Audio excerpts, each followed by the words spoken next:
Paul Sarrazin. Mitsu, Gélina. Comment ça va? Ça va bien, toi? Ça va bien? Bon. Je suis très contente d'être ici. Moi et moi donc. Combien de temps? Je pense que tu es la star qui a été la plus difficile pour moi à interviewer.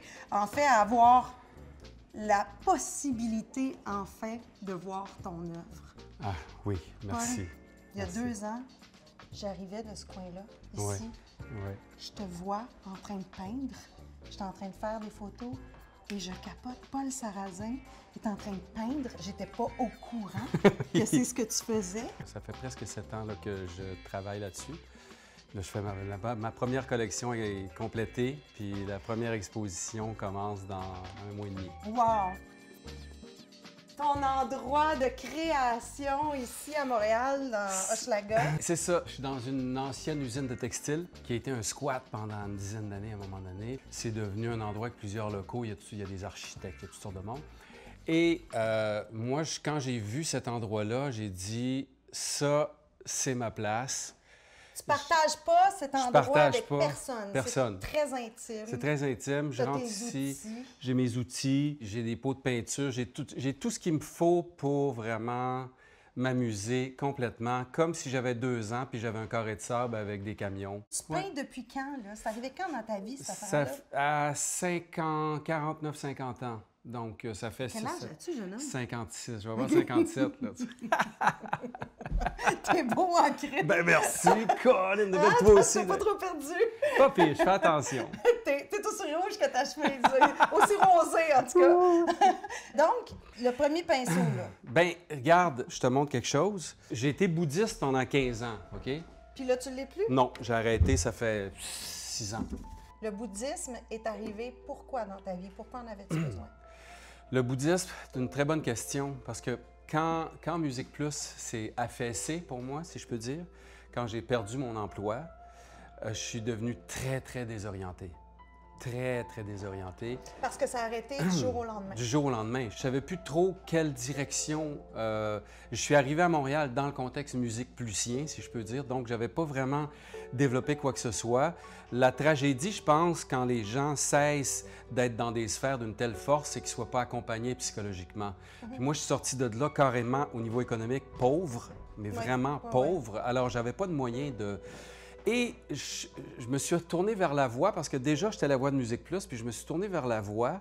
Et donc, j'ai rencontré Sébastien Lavernas, que plusieurs d'entre nous connaissent, c'est un comédien, un bon ami à moi, qui donnait des cours de doublage et qui était en train de parler à quelqu'un, de dire « Ah oui, une réunion bouddhiste, oui, parfait. » Fait que là, j'ai dit « Une réunion bouddhiste. » Puis il dit « Ben oui, ce soir, j'ai une réunion bouddhiste, veux-tu venir? » J'ai dit « Oui. » Je suis allé.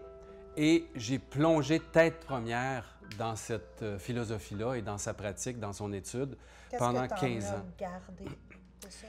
J'ai retrouvé un équilibre de vie, un équilibre sain de vie, de mieux me nourrir, mieux gérer ma vie en général.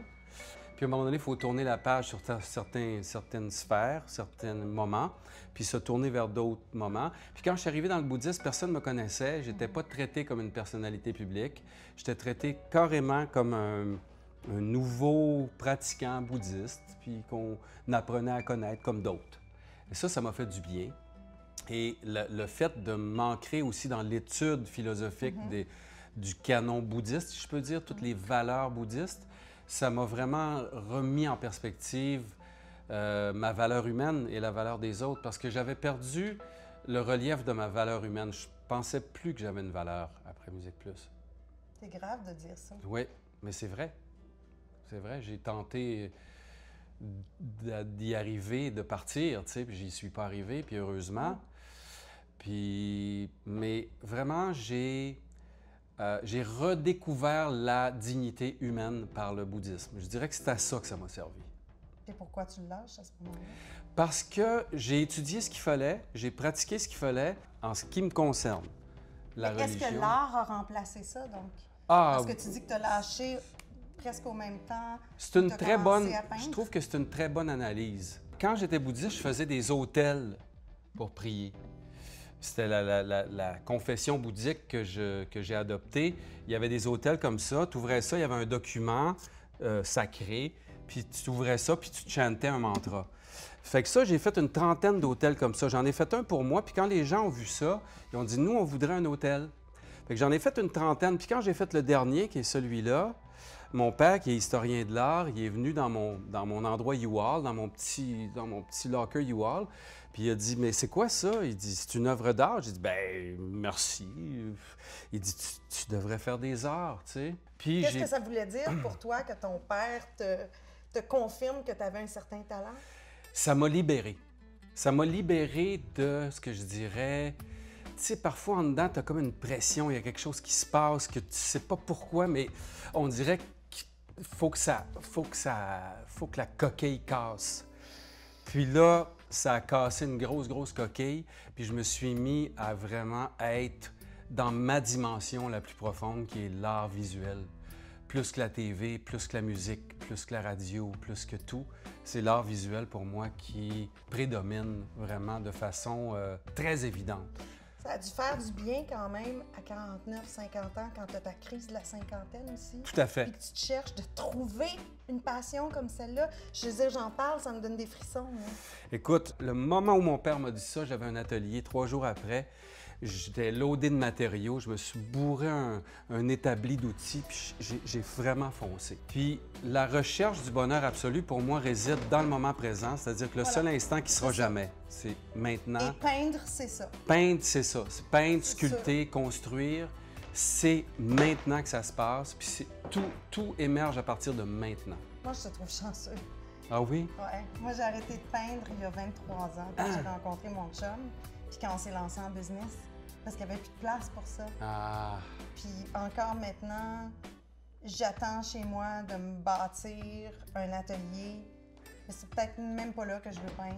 Ouais. Mais juste de te rencontrer, d'avoir accès à ici, ça me fait du bien. Ah, ben je suis content parce que, tu sais, garde, l'outil qui provoque chez moi la jouissance matérielle, c'est ma drill à percussion. Il me semble que tu te sens homme avec ça, hein? Ça, là, tu te sens homme, puis le yang en toi va sortir. Je pense que j'en ai besoin. Bouge pas, tu sais. Peux-tu me faire driller de quoi? OK, moi, te faire driller de quoi? Tiens, on va te driller de quoi dans l'établi. Viens, Mitsu, ça, c'est-tu... Ouais, c'est une pointe carrée. OK. OK, ça va vite, hein, pareil? Une drill à percussion, ça va très vite. C'est efficace. Très efficace. Avec ça, donc, tu bâtis tes Oui. hôtels, Oui, tes bas-reliefs, oui, tes mobiles. tout à fait.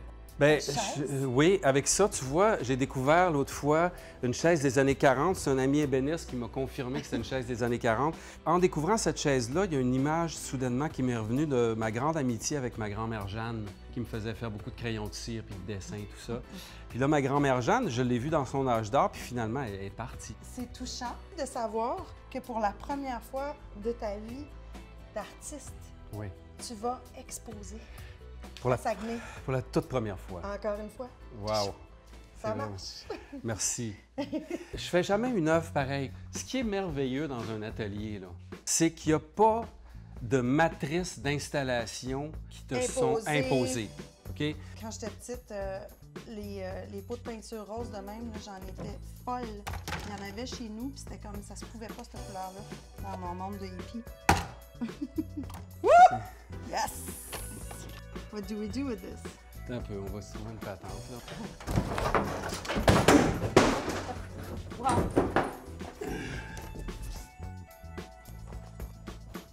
Il choisit mes couleurs, par exemple. Hein? Il me dit qu'il n'y a aucune convention. Non, non, je t'en offre, mais je sais que t'aimes le flashing. Fait que je peux-tu faire ça avec les Fla- deux ce couleurs? que C'est tu un veux. peu- Ce que C'est un tu peu veux. fucked up. Je pourrais peut-être commencer avec le rose qui est la base.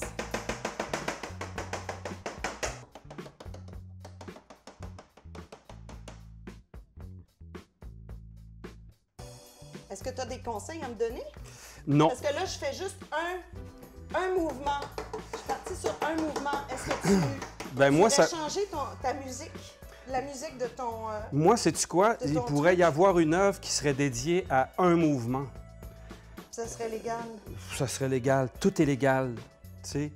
Je pense que ce que j'aime, moi, dans l'art, c'est que c'est nous-mêmes qui s'imposons nos murs. Veux-tu la continuer? Ben essayons quelque chose, tu sais. Ah, OK, toi, tu y vas. OK.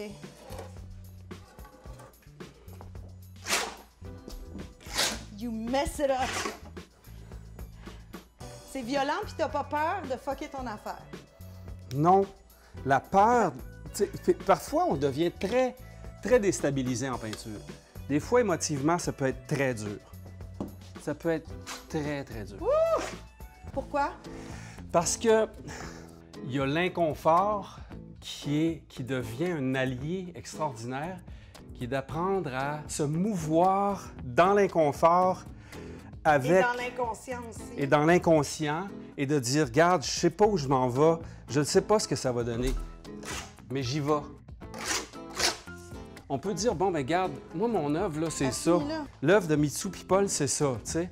Et là, moi, là où j'en suis, c'est-à-dire que je suis en train de guérir le concept de rejet complètement. Tu sais, je suis en train d'en avoir fini avec ça. Mais plus que ça, tu t'affirmes parce qu'à chaque fois, tu signes ton nom.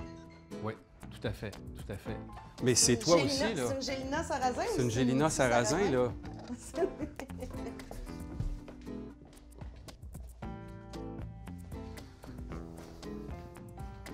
Puis moi, je suis quoi, là? Je suis une Gélina ou je suis une Mitsu? Signe donc Gélina, tiens. Bon. Tiens. Voilà. C'est complet. Rock on! Rock on! Merci, Paul. Merci à toi, Mitsu. Merci infiniment. Merci à toi. Je fais ma première exposition au CNE, le Centre national d'exposition à Saguenay, du 26 septembre au 28 novembre 2019. J'expose 30 pièces. C'est ma toute première collection. Je suis très content. Je vous invite à venir me voir.